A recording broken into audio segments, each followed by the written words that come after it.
Welcome back to the show. I'm sure by now you've seen the flurry of executive orders that President Trump has been busy signing not even 2 weeks into his presidency. But did you know that one of those executive orders directly impacts California's vision for the future of electric vehicles? We'll get into all of it today. But before we get started, hit that like button, subscribe to this channel, and ring that notification bell so that you stay up to date on all things California policy. What in the world is happening with electric vehicles across California? Let's start with a little bit of background. Back in 2020, Governor Gavin Newsom signed an executive order that essentially set the vision that he wants 100% of new car sales by 2035 to be all electric vehicles or plug-in hybrids. Why did he set this goal? Well, it boils down to climate change. And also reducing greenhouse gas emissions across the state. Plus, remember, this was at the peak of the COVID-19 pandemic, and so Governor Newsom argued that transportation was shifting anyway, so he just wants it to shift right into all electric vehicles. But his executive order wasn't law, so 2 years later, legislation was passed known as the Advanced Clean Cars Program 2 that actually put these benchmarks or thresholds for car manufacturers and car dealers into law.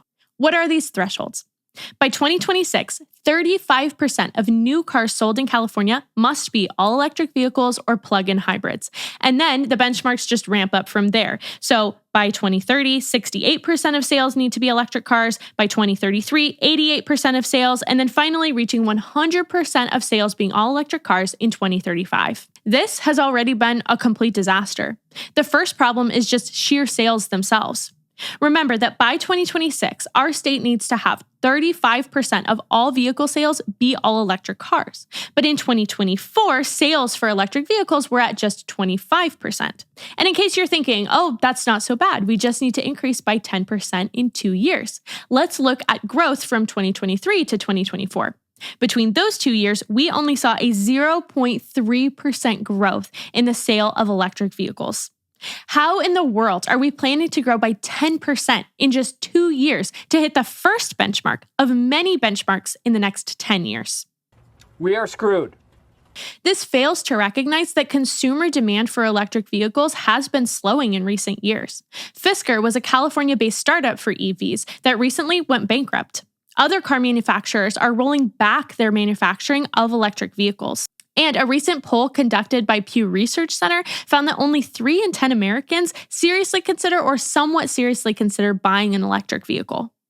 That doesn't even mention the fact that California has no way to support such an influx in electric vehicles. First of all, we don't have enough chargers for it, but even more than that, our power grid is a complete mess.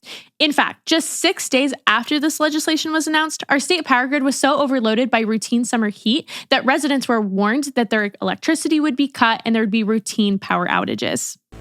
Come on, man.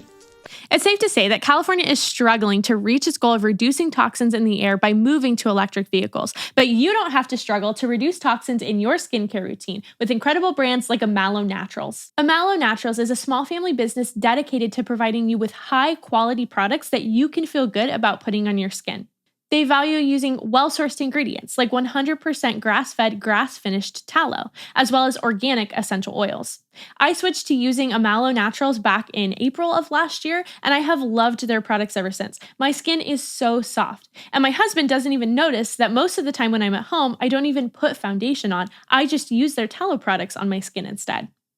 I recommend using their lavender vanilla tallow, but they have so many new products like clean perfume, lip gloss, and even goat milk soap. You can shop using my link below. That's amalo.com/TessAbraham to support the show. So check out the site. See if there's any gifts that you want for yourself or your loved ones. And remember to shop using my link below, amalo.com/TessAbraham. That's AMALLOW.com/TessAbraham to support the show.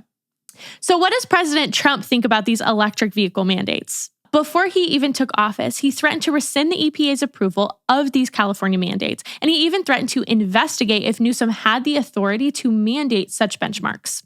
And on his first day in office, he didn't fail to deliver on these promises. He signed an executive order titled Unleashing American Energy, where he eliminated the EV mandate that was set under the Biden administration on a federal level.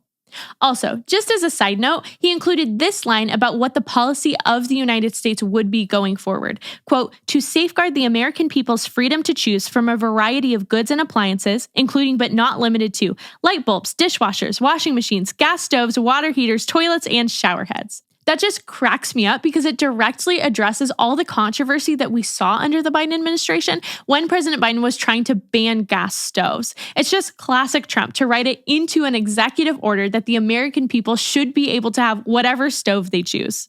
Am I a hero? I really can't say, but yes.